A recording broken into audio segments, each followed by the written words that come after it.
Are you familiar with this formula? This is a chemical formula for sodium chloride, and this is an example of an ionic compound. An ionic compound consists of one metal and one nonmetal. It's important to know if an element is a metal or a nonmetal in order to identify if that compound is an ionic compound. There are different types of naming ionic compounds. So let's start by naming the binary ionic compounds. Let's say, for example, AlCl3. So we have aluminum and chlorine. But instead of calling it chlorine, we're going to add the suffix IDE. So it'll be aluminum chloride. Another type of naming ionic compounds is naming ionic compounds with transition metals.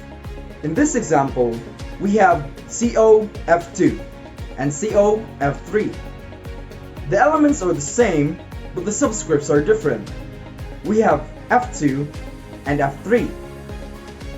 How can we differentiate these two compounds? There are certain transition metals that have multiple charges, and we'll have to use the Roman numerals to indicate the charge that we're using. We can identify which charge we'll be using by checking if both elements have balanced charges. So fluorine has one negative charge, but it has a subscript of 2. So if we multiply the subscript and the charge, so we'll have -2. In order to balance this, cobalt must have a charge of +2. So in this situation, we'll have to use +2 to even out their charges with the fluorine 2. So with this, the compound is in a stable state. So we have cobalt and the Roman numeral 2 fluoride. Same goes with the second example. Since fluorine has a subscript of 3, we'll have to multiply it by its charge.